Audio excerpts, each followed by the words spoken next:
There are different kinds of facts about Muhammad. Facts about how dumb he could be, facts about how violent he could be, facts about how deceptive he could be, facts about how incredibly white he was, facts about how many slaves he had and what he did to the ones with vaginas and so on. But right now, you're going to learn my top 5 most disgusting facts about Muhammad. These are things that make you go... Things that make you go... Oh, am I right or am I right? Things that make you go... I think there should be some sort of reward for people who can make it through all 5 facts without vomiting. How about bragging rights in the comments section? Side note to the Muslims who are watching, I would love to see you explain fact number 1. Just remember, if you get mad, you're not getting mad at me, you're getting mad at the facts, all of which will be proven directly from your most trusted sources. So, defend your prophet, if you're able. Now, 4 out of the 5 nauseating facts you're about to ponder are unknown to almost everyone, especially to Muslims. Only one of them is slowly becoming common knowledge. This means that if you share these facts with your Muslim friends, 4 out of 5 of these facts will be almost completely new information to them. I would have liked to have this entire video be unfamiliar facts about Muhammad, but as much as I wanted to shine a light on Muhammad's secret pile of dirty laundry, I couldn't leave one somewhat well-known fact off the list. So let's go ahead and start with the one fact on my list that lots of Muslims and non-Muslims have heard about in the past decade or so. The number 5 most disgusting fact about Muhammad is Muhammad had sex with a prepubescent 9-year-old girl. We've been through the passages on Muhammad's relationship with Aisha 100 times, but just in case someone recently arrived here from the Andromeda Galaxy, let's read one. Sahih al-Bukhari 51:33. Narrated Aisha that the Prophet wrote the marriage contract with her when she was 6 years old, and he consummated his marriage when she was 9 years old, and then she remained with him for 9 years, i.e. till his death. The Muslim sources report that Aisha was playing on a swing when some women came to get her and take her to her husband. She was carrying her dolls as they led her to Muhammad's house, and we know how things must have unfolded once she got to his house.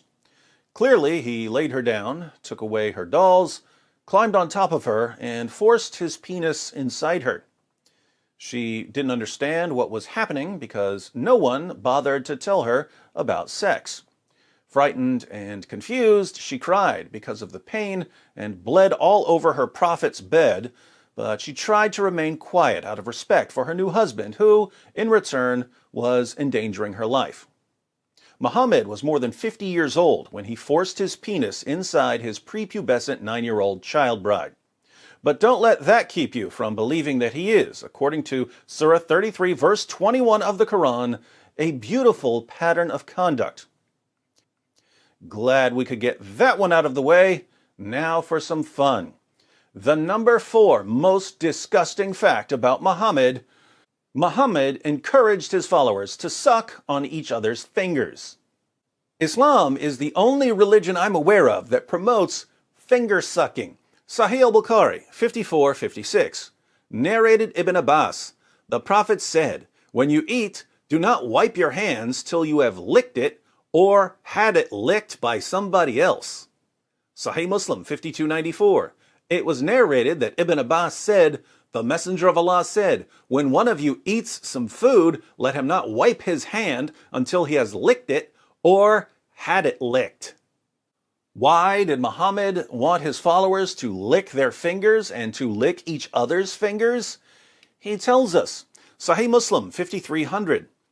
It was narrated from Jabir that the Prophet enjoined licking one's fingers and wiping the plate, and he said, you do not know in which part the blessing is. Muhammad goes through this in other passages. Long story short, Allah hides a blessing somewhere in your food, but you don't know where the blessing is hidden, so you should lick your fingers. If you want someone else to have the blessing, you tell him to lick your fingers. You'll be doing him a favor. You definitely don't want to simply wipe your hands on a napkin, because then the blessing will be on the napkin and Satan will steal it. Now, if you don't know much about how germs spread and why it's a bad idea to be sucking on other people's fingers, no worries. I promise you that by the time we get through fact number 2 and fact number 1, you'll understand perfectly why you should never, ever suck on another man's fingers. But before that, we have the number 3 most disgusting fact about Muhammad. Muhammad swapped spit with little boys. In Bukhari's Al-Adab al-Mufrad 1183, we read, it is related that Abu Hurairah said, I never saw Al-Hasan without my eyes overflowing with tears. That is because the Prophet, may Allah bless him and grant him peace, went out one day and I found him in the mosque. He took my hand and I went along with him. He did not speak to me until we reached the market of Banu Kainuka. He walked around it and looked. Then he left and I left with him until we reached the mosque. He sat down and wrapped himself in his garment. Then he said, where is the little one? Call the little one to me. Hassan came running and jumped into his lap. Then he put his hand in his beard. Then the Prophet, may Allah bless him and grant him peace, opened his mouth and put his tongue in his mouth. Then he said, O Allah, I love him, so love him and the one who loves him. According to another hadith, Musnad Ahmed 16245, Muhammad would suck on the tongues and lips of little boys. But fear not, he also guaranteed that if he sucked on a boy's tongue or lips, that boy's tongue or lips would never be tormented by hellfire. Creepiness factor 1,000,000. Now, if you're wondering whether you should let someone like Muhammad suck on your little boy's tongue, you should probably think carefully about the next fact. The number 2 most disgusting fact about Muhammad: Muhammad would have sex with 9 women and girls, but only take 1 bath. Sahih al-Bukhari 5068. Narrated Anas, the Prophet used to go round, have sexual relations with all his wives in one night, and he had 9 wives. Sahih al-Bukhari 5215. Narrated Anas bin Malik, the Prophet used to pass by, have sexual relation with all his wives in one night, and at that time he had 9 wives. So we're clear on the sex with 9 women and girls part, but check out the chapter heading of this hadith. Whoever had sexual intercourse with all his wives and then took 1 bath only. The Prophet Muhammad, history's greatest man, would have sex with 9 women and girls in one night in Medina, the armpit of Arabia, a city with an average high temperature of 109 degrees in the summer, but would only take 1 bath. Can you think of a problem? It's the smell. Back to an earlier point, let me ask the Muslims here. Suppose you were a companion of Muhammad. Think about being in this scenario. One day, your prophet is having one of his sexathons, but he needs a little energy boost between wife number 5 and wife number 6. So he runs to the nearest food stand for some fresh hummus. Keep in mind, he's not taking a bath until he finishes all 9 rounds. He starts dipping some pita bread in hummus, but he gets hummus all over his fingers. He turns to you and says, I'd like to give you a blessing. Lick my fingers clean. what do you do? Before you answer, there's one more fact on our list. The number one most disgusting fact about Muhammad: Muhammad was constantly covered in semen. Yeah, I said it. But don't trust me, trust his child bride, Aisha. Sahih al-Bukhari 232, narrated Aisha, I used to wash the semen off the clothes of the Prophet, and even then I used to notice one or more spots on them.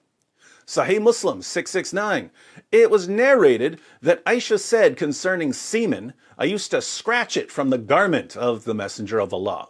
Sunan Ibn Majah 537, it was narrated that Aisha said, I often scraped it, semen, from the garment of the Messenger of Allah with my hand.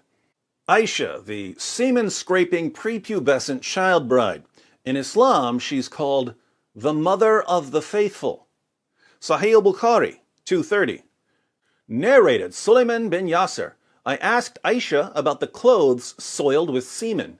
She replied, I used to wash it off the clothes of Allah's messenger, and he would go for the salat, prayer, while water spots were still visible. Muslims of the world, why was your prophet always covered in semen? Let me give you the benefit of the doubt and assume that it was his semen. Why was your prophet always covered in his own semen? Masturbation wasn't allowed, so that wasn't the source of the semen.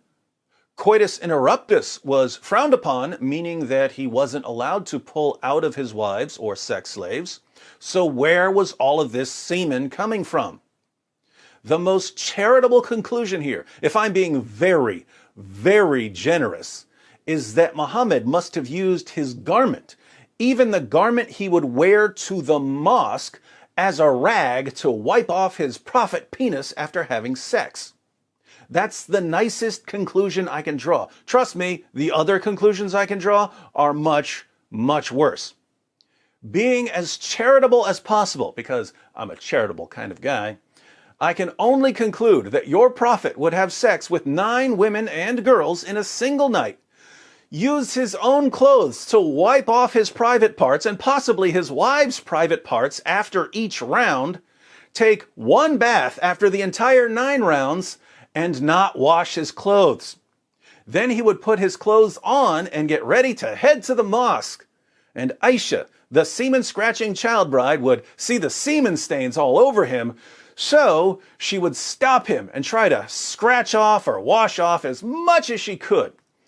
Muhammad would then go to the mosque with wet spots still visible on his clothes. Would you want to be around this guy? Would you want to give him a hug and have his clothes pressing up against yours?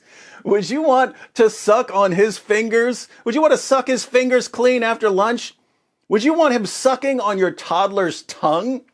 Would you want him marrying your prepubescent daughter? Have you ever met anyone in your entire life who was filthier and more disgusting than Prophet Muhammad? If you're feeling a little nauseous right now, I've got a trick that will make you feel better in just a moment. But before Dr. Wood cures your nausea, be sure to subscribe and click the bell for notifications. I'm not on Facebook or Twitter, so please share this video on other platforms. As always, I'm not stingy with my content, so feel free to mirror my videos on your own channels. If you'd like another way to support the channel, you can click the join button to join the Boom Squad. There are other ways to support in the description box. In the comments, let me know if there are any other disgusting facts about Muhammad that I should have included on this list. If you're a Muslim, be sure to share with us how you reconcile your conviction that Muhammad is a wonderful moral example with the facts I've presented. Facts you're hearing for the first time, because, let's face it, your imams don't tell you this stuff. All right, Dr. Wood to the emergency room for a mass outbreak of nausea. What's the remedy for stomach problems? Everyone who's been following my channel, all together now. Camel urine. Muhammad's miracle magic cure-all for stomach ills was camel pee.